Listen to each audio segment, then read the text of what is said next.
रही थी, जहाँ टेडी बेयर, बुके, कई सारे लव लेटर और चॉकलेट रखे हुए थे।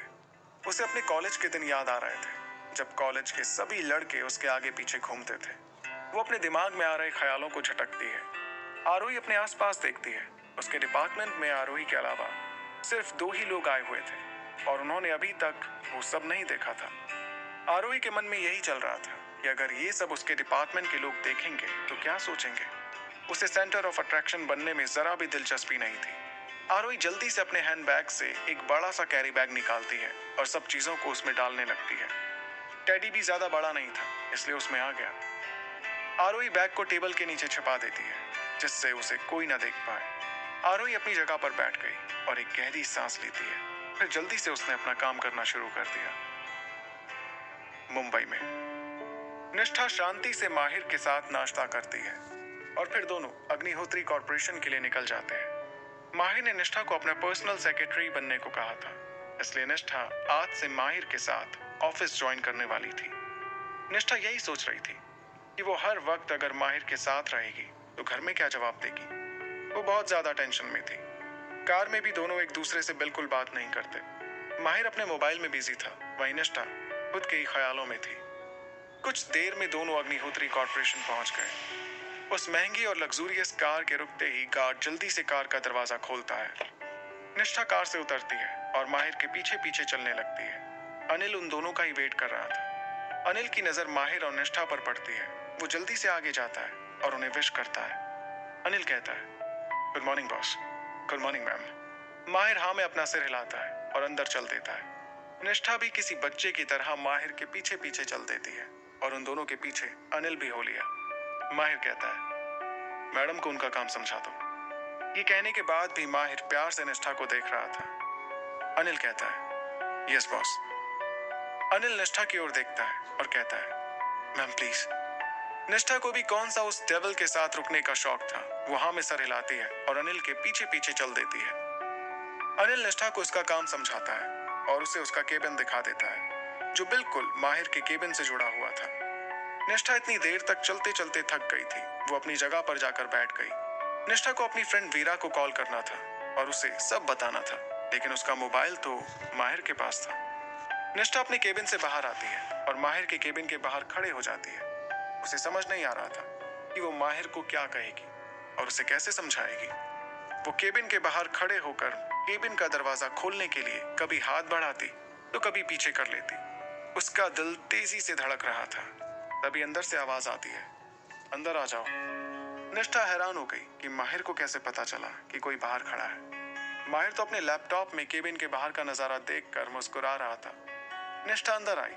वो अपनी नजरें उठाकर माहिर को देख भी नहीं पा रही थी। उसका बस चलता तो वो माहिर की कभी शक्ल तक नहीं देखती। माहिर निष्ठा को ही देख रहा था। माहिर अपनी सॉफ्ट आवाज में कहता है, यहाँ आओ। निष्ठा धीरे धीरे माहिर के पास जाकर खड़ी हो गई। माहिर ने निष्ठा को अपनी गोद में बिठा लिया। निष्ठा बहुत घबरा रही थी। वो अब भी माहिर से नजरें नहीं मिला पा रही थी। माहिर कहता है, क्या हुआ? निष्ठा कहती है, वो हमें हमें माहिर को देखकर तो जैसे निष्ठा के मुंह से कोई शब्द ही नहीं निकल रहे थे। माहिर कहता है, उसने निष्ठा को इतना कसकर पकड़ा था, निष्ठा बोलती ही क्या। माहिर अपने पॉकेट से निष्ठा का मोबाइल निकालता है। माहिर मोबाइल को देखते हुए कहता है, क्या तुम्हें ये चाहिए? निष्ठा मोबाइल को देखती है। उसे मोबाइल चाहिए तो था, लेकिन वो माहिर को हाँ बोलने की हिम्मत नहीं कर रही थी। निष्ठा कहती है, वो हमें डॉली से बात करनी है। माहिर उसे देखकर हल्के से मुस्कुराता है, पर निष्ठा उसकी कातिलाना मुस्कान नहीं देख पाती, क्योंकि अब भी उसने अपनी नजरें झुकाए हुए थी। माहिर कहता है, तुम्हें अगर मोबाइल चाहिए तो तुम्हें मेरी बात माननी होगी। उसकी बात सुनकर निष्ठा परेशान होकर माहिर को देखने लगती है कि अब फिर से वो इंसान उसके साथ क्या करने वाला है। निष्ठा कहती है, क्या?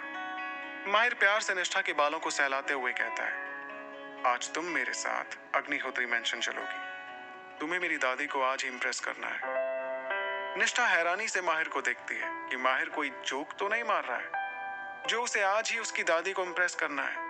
निष्ठा कहती है, क्या आज ही? हम कुछ घंटों में आपकी दादी को कैसे इंप्रेस करेंगे?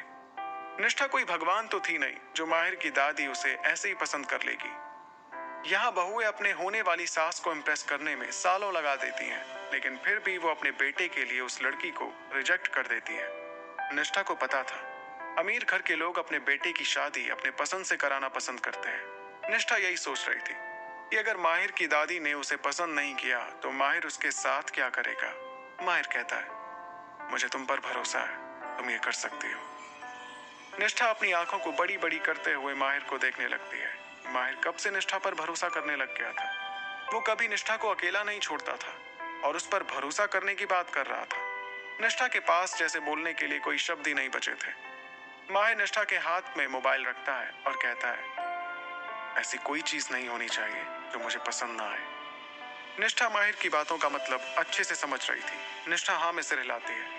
माहिर एक टक निष्ठा को ही देख रहा था। उसकी बड़ी बड़ी झील सी आंख जिसके अंदर कोई भी डूब के मर जाना चाहे, उसके गुलाब की पंखुड़ी जैसे होंठ। निष्ठा को बहुत अजीब लग रहा था। वो माहिर से नजरें चुरा रही थी। माहिर के इतना करीब होने से मानो उसकी धड़कनें रुक गई थी। निष्ठा जल्द से जल्द वहां से जाना चाहती थी। निष्ठा कहती है, हम जाएं? माहिर कहता है, निष्ठा उठने लगती है, लेकिन माहिर तो उसे छोड़ ही नहीं रहा था। निष्ठा अपनी घनी पलकें उठाकर माहिर को देखती है, जैसे पूछ रही हो, अब क्या बाकी रह गया है। माहिर कहता है, पहले मुझे किस करो। माहिर तो निष्ठा की समझ से बाहर था। वो कब क्या कर दे कोई समझ ही नहीं पाता था। वो शौक से माहिर को देख रही थी। निष्ठा कहती है, क्या? माहिर को कुछ ना बोलते देख निष्ठा को पता चल गया था कि जब तक वो माहिर की बात नहीं मानेगी वो उसे नहीं छोड़ेगा। निष्ठा माहिर के गाल के करीब बढ़ने लगती है। दोनों एक दूसरे की आंखों में ही देख रहे थे और जैसे एक दूसरे में खो गए थे। उस वक्त उन दोनों के लिए जैसे पूरी दुनिया गायब हो गई थी।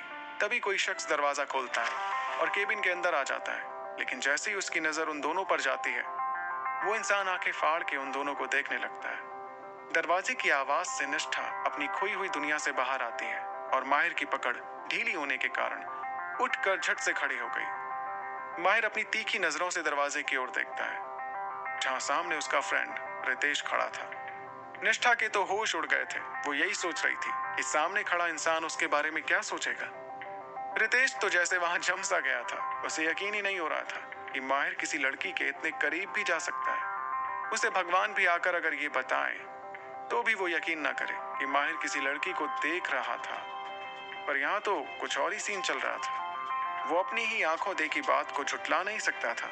निष्ठा हड़बड़ाते हुए कहती है, हम चलते हैं। इतना कहकर निष्ठा एक बार माहिर और रितेश को देखती भी नहीं है और हवा के जैसे वहां से गायब हो जाती है।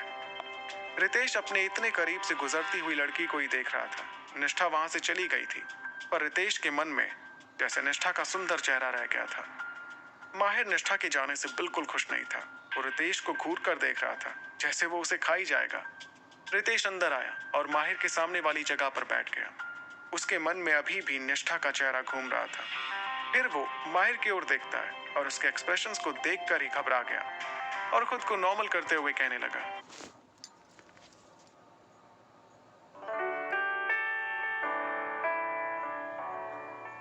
अगली सुबह दिल्ली में।